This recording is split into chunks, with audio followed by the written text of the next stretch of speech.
नमस्कार, मैं हूं आपके साथ सुनील कुमार शर्मा और आप देख रहे हैं न्यूज जन आवाज। राष्ट्र निर्माण में बेटियों की भूमिका कार्यशाला का हुआ आयोजन। जोधपुर से राजस्थान स्टेट हेड चित्रेश बोहरा की खास रिपोर्ट। राष्ट्र निर्माण में बेटियों की भूमिका कार्यशाला का आयोजन किया गया। अखिल विश्व गायत्री परिवार की कार्यकर्ता तथा कार्यक्रम संयोजक बसंती चौहान ने बताया कि वर्तमान समय में बेटियां राष्ट्र एवं समाज निर्माण में अपनी महत्वपूर्ण भूमिका कैसे निभा सकती है, इसके बारे में एक कार्यशाला का आयोजन किया गया।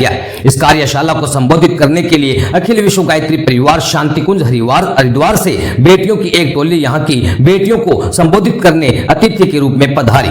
इस कार्यशाला को कार्यक्रम संयोजक बसंती चौहान ने संबोधित करते हुए बताया कि जब तक नारी स्वयं को सशक्त नहीं बनाएगी और सशक्तिकरण के साथ साथ अपने परिवार और समाज के प्रति जिम्मेदारी को नहीं समझेगी, तब तक हमारा समाज विसंगतियों से दूर नहीं हो सकेगा। और बताया कि वर्तमान समय में परिवार की व्यवस्था, विशेषतः विवाह व्यवस्था बहुत ही गड़बड़ा रही है और इसकी संपूर्ण जिम्मेदारी यदि नारी पूरी श्रद्धा के साथ निभाए तो इस गिरती हुई व्यवस्था को हम तुरंत खड़ा कर सकते हैं। वर्तमान समय में जिस प्रकार नारी को रोटी गोल बनाने आनी चाहिए, वैसे ही अपनी आत्मरक्षा करने के लिए नारी को शस्त्र चलाना भी आना चाहिए, ताकि वह स्वयं की रक्षा और समाज में हो रही कुरीतियों, अन्याय, अत्याचारों को भी दूर करने में समर्थ हो सके। सुश्री पूर्णिमा पवार ने कहा कि संगठन में शक्ति है और देश की बेटियां पढ़ते हुए भी अपना थोड़ा समय समाज निर्माण में, स्वयं के निर्माण में लगाएं और माताएं अपने घर का काम काज करने के बाद जो थोड़ा समय बचे उसे व्यक्ति, परिवार, समाज निर्माण में लगाकर इस राष्ट्र के प्रति अपनी श्रद्धा को व्यक्त करें।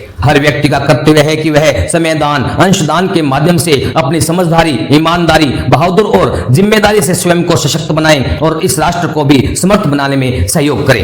बेटियों के लिए किए गए इस सेमिनार में अखिल विश्व गायत्री परिवार की अर्चना जांगीर, सरोज ताक, पूर्णिमा सिसोदिया, हंसा पाटीदार, कृष्णा गहलोत सहित कुड़ी हाउसिंग चेतना केंद्र की सभी कार्यकर्ता बहनें एवं कॉलोनी की बेटियां और मातृशक्ति उपस्थित रही।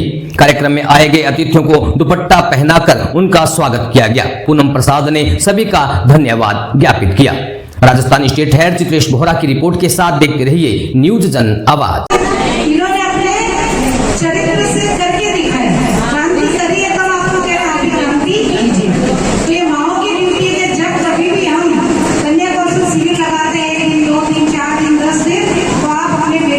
जरूर भेजें।